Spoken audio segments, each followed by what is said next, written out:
Hello everyone, Bashar here. Sometime no see. We haven't been seeing each other for some time. Yeah, I haven't been uploading videos. I just couldn't find the time and I was not able to decide what would be worthy of a video and what would not be. So guys, a new fusion is always worth it, of course, and we have a new fusion coming in, Gnut, right? Samar's big brother. He's a Spirit Affinity defense based champion from the Wars faction, as you can see, and he is going to bring us some progress in the very much desired hard Fire Knight, because I mean the way that they have designed the place, I mean normals, I mean the expected strategy was not working, and now they did bring something to make the expected strategy to work.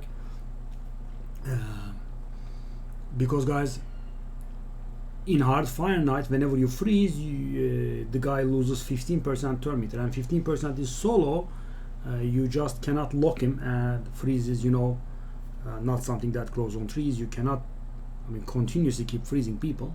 So I mean Gnut will change that. So let's take a look at him. So his A1 is a 3-hitter, which is very good for Fire Knight already, right? And it gets book up to 100%. So he decreases the turn meter by 15% for each hit, and this is also a weaker allure, right? And the thing that he does have on allure is, first of all, he doesn't have to crit. Second of all, it's not random, it's controlled. So sometimes allure gets messy when you are doing the trash waves and whatnot. So this guy just takes away 45% turn meter away, and if he cannot freeze, if he cannot reduce the turn meter, then he does freeze, and with every single hit. So that means whenever this guy hits the Fire Knight with the shield down, he will take away 45% turn meter. I mean, combined with decreased speed and obviously a fast Gnut, you will be able to lock down, I would say, up to stage 6 or so. Yeah, if of course it would vary with your Gnut speed and what stage you are challenging, but let's say, I mean, you are challenging a Fire Knight on 200 speed or so, that will be stage 6-ish, I believe, and your Gnut has, let's say, 250. You apply the decreased speed, you break down the shield, and Gnut hits. So the guy goes down to 140. Yeah, it's not enough. 280. Yeah, should be around 280s, I think. Maybe a little faster. So I mean, basically guys, your Gnut speed has to be a little above twice the speed of 30% reduced Fire Knight.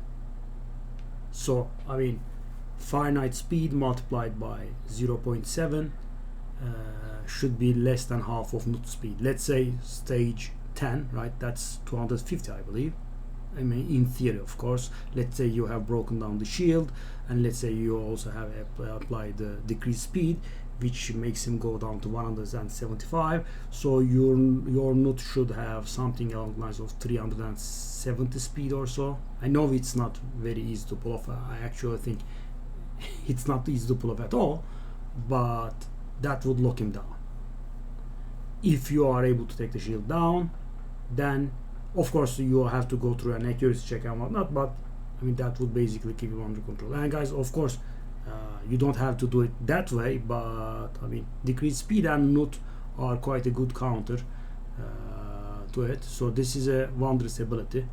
So I mean, the fusion is already worth it in my eyes. And guys, Spirit is kind of the lacking affinity. I know there's Duchess in there, but Spirit, I mean, in my own experience, in my own account, I mean, Spirit potions are piling up and up and up, right? Everything else gets used up, and I have to go farm, and Spirit, I never have to farm, and it still keeps going up and up, right? Because there are not too many good Spirit Affinity legendaries at the very least, and epics don't take that as many potions away. Anyway, I got sidetracked as usual.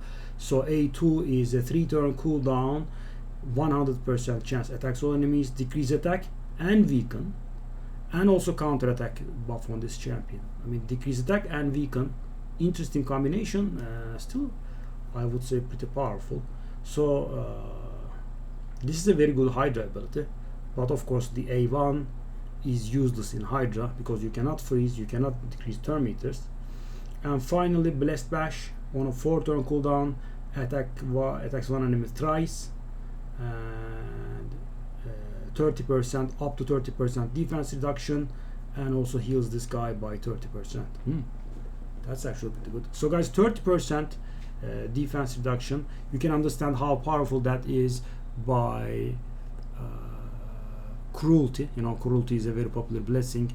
You kind of have you kind of want a cruelty in all teams, and its 6-star cruelty goes up to 20%.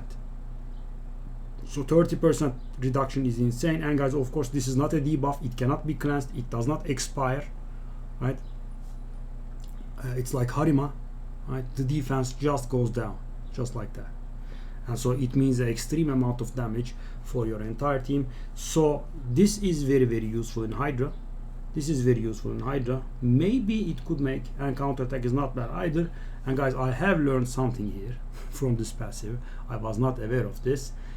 So champions actually do 75% damage when they are counterattacking, because behold Gnut's passive, it says he does 100% damage when counterattacking instead of 75%. So that means an extra 1/3 damage, right? And finally we have his aura, which is not bad at all, 80 accuracy. So I mean, when you're going Fire Knight and you know hard stages, high hard stages require a lot of accuracy, and if you're suffering with accuracy, you can just make him lead, so his stuff will go through. So all in all, of course, very good, right? After the Great Floriaka scandal, very good, very well worth doing, right? And I'm sure a lot of people, including myself, are suffering in hard Fire Knight, so this would be very nice. I mean, without cooldown, 45% turn meter reduction all the time, right? You just go hack at him, right? And as I said, if you combine with decreased speed, so for example, guys, I believe stage 1 hard Fire Knight was 100 speed. So let's say you broke down the shield, you applied decreased speed, the guy goes down to 70 speed. So at 200 speed, Gnut will just lock him. Just lock him. You turn off his A2, you turn off his A3, bang, bang, bang, bang. The guy is 70 speed and you are, let's say, 250 speed, right? And every time you act, you reduce 45% turn meter. So as I said, Gnut has to be a little faster than double Fire Knight after his speed has been reduced. So guys, an approximation would be take Fire Knight speed, multiply it by 1.5, and that should be Gnut speed to able to lock him down. So if the guy is on 100 speed, approximately 150 speed on Gnut will knock him down, lock him down. This is of course taking into account the decreased speed debuff. So let's say the guy is on 200, you kind of need around 300 on Gnut to knock him down. And guys, if you are really challenging higher stages of hard Fire Knight, that kind of speed should be within your capacity to reach. So guys, by going for this, with this approach, what you need is some champions to get you through the the trash, and he is also not used as trash either, right? So for example, with Allure, guys, when we are using Allure in Fire Knight, she is kind of useless at trash. I mean, she just makes them not play a little bit, but not like this guy. So he has decreased attack and weaken, right? Counter attack and whatnot. So with this guy, you have to make it to the boss, you have to break the shield down, and you have to apply a decreased speed.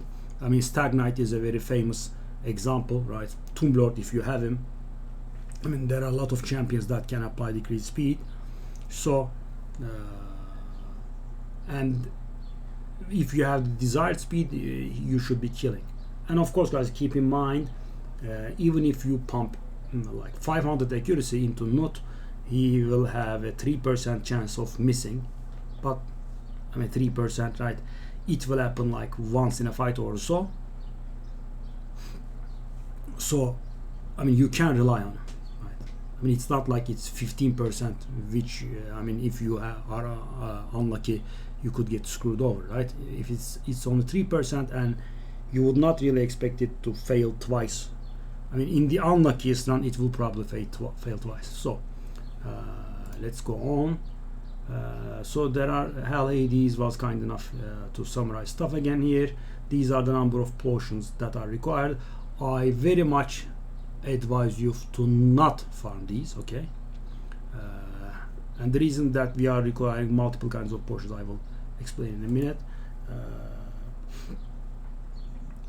Because guys, people, you know, tend to forget that the actual events and activities give potions as well. So I mean, if you have a lot of energy to spare, right, and you don't have anything to do, I suppose you could, but normally, you know, in raid energy is scarce and you want to use it on something. So the best idea is to just go in with whatever you have. You do the events and tournaments, you gather your potions, and you farm whatever's left. Of course, you have to be smart about it, and this time we have some void that we need, which is actually not too much, right? Just 6 superior. So you just as I said, gather the stuff from the events and tournaments, and then you farm the rest. But you have to be careful with void, of course, because void only opens once a week, so you should be planning properly. So if you don't have enough voids, which is not, I mean, it's not too much, right? I mean, lesser and greater are already easy, and you just need 6 superiors, and I'm sure the events and tournaments will give some. So the reason that we have void in here is, guys, it's a bit different this time around. So we are going to collect 12 colored rares, but 4 void rares, and the 12 colored rares will be fused into 3 epics of their same color, and the voids will get fused into a void epic of the same color, void epic, and then they will be fused into Gnut. So normally, you know, guys, we would used to collect 16 rares, and the rares and the epics would have different color. This time around it's different, interesting. So let's take a look at the structure now. So we will require 12 long blade Riabs, that's the new red rare, and then we also need 4 3 shield knots, and the 12 long blade Riabs are going to get fused into Ambassador Lethalin, and the 3 shield knots are going to get fused into Vergrand Suncurst. But keep in mind, guys, these are now in game, and you can actually, you know, summon these from shards. And if you do, you know, that's a big luxury. Then you can skip something, right? Especially if you summon an epic, right? Then you can skip a lot of the stuff if you are having troubles with the energy and whatnot. Let's go. So yeah, that's the most important thing, guys. They have changed the font here. Oh, okay. So the Summon Rush has an extra epic, the epic that we are going to get 3 of. So guys, let's count.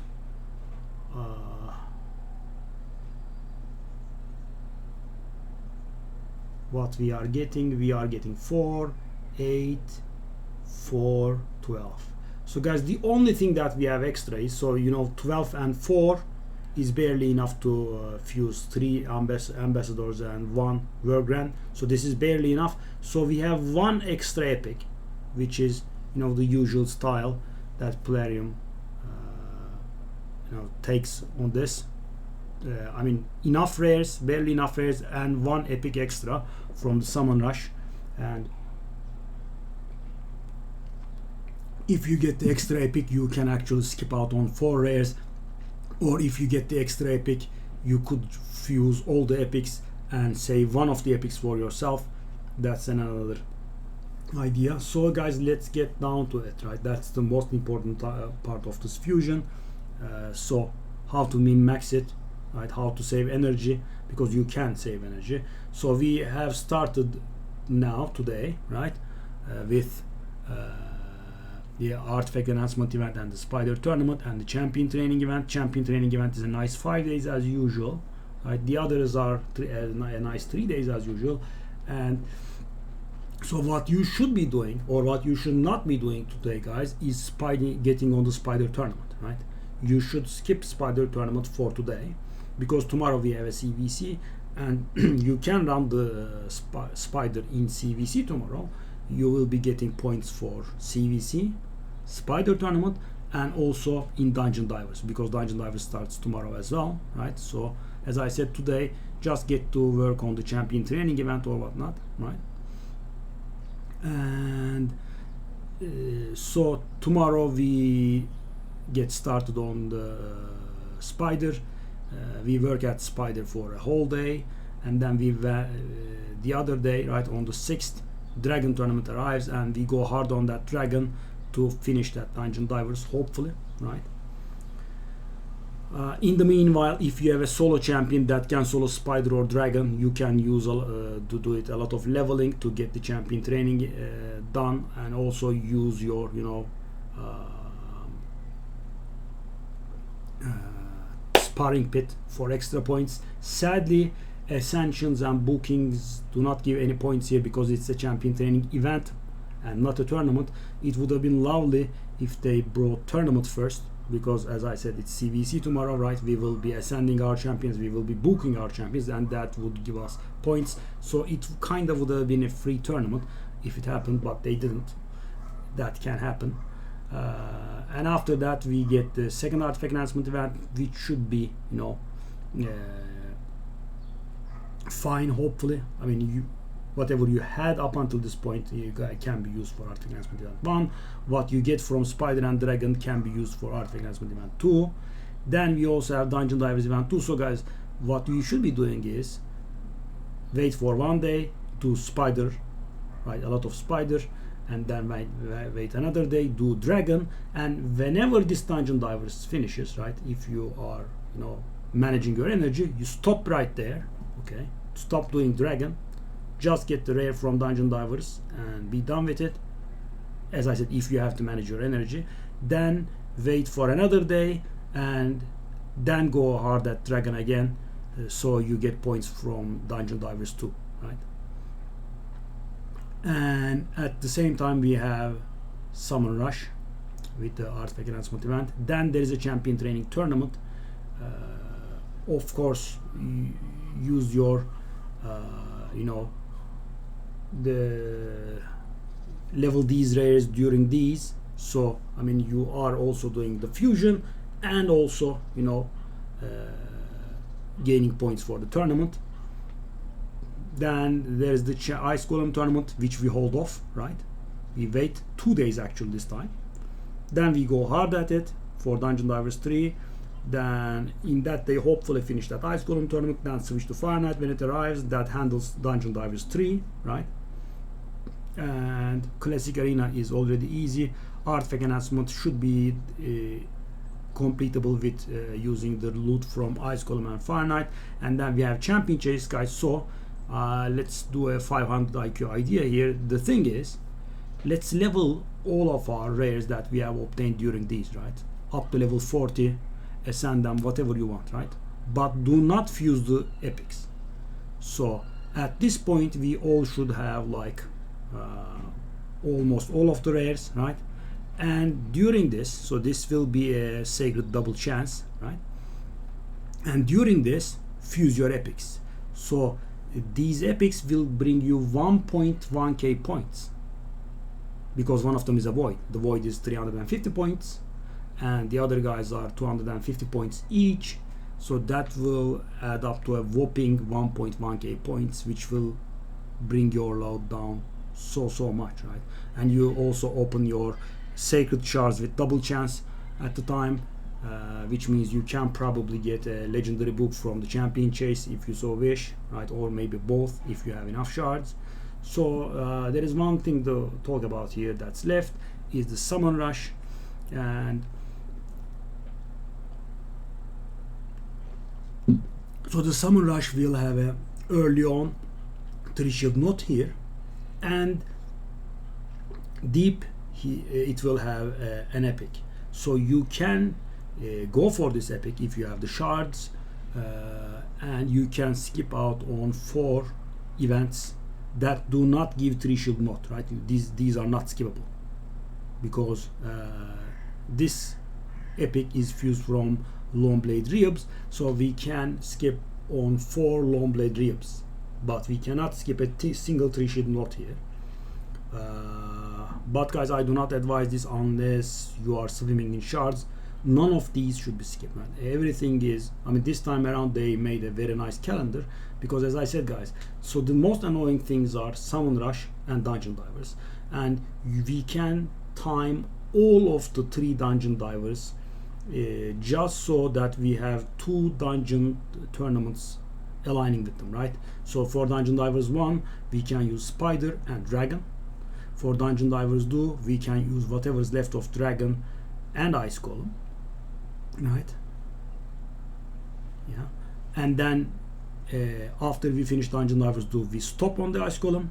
Then dungeon divers 3 arrives, and we jump into dungeon divers 3 and we finish it with fire knight. So dungeon divers 3, unless they are requiring an insane amount of points for us, they are basically free, right? You just do the tournaments and the dungeon divers will auto-complete, or maybe very little extra energy expended, right? Classic arena takedowns are already free, right?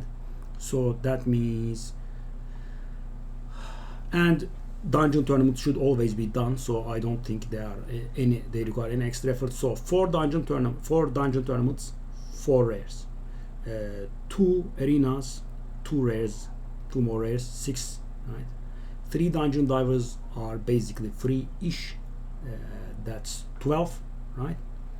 So this champion training event, the rare is not very deep, halfway or so, but I advise you to get the legendary book and do it. This champion training tournament, we can use essentials there. We will not be able to use books there because it's not during CVC. I mean, you can theoretically use it, but I do not advise. You should leave the booking to CVCs only. And so the only thing that's going to be challenging is the summon rush. And so guys, why would I go deep in summon rush and skip these, right? I normally would be doing these anyway, right? If there was not a fusion, I would be doing these anyway. So sometimes the calendar is horrible and you can, you know, use the extra resources to skip out on a dungeon divers to save yourself thousands of energy. This time there is no need.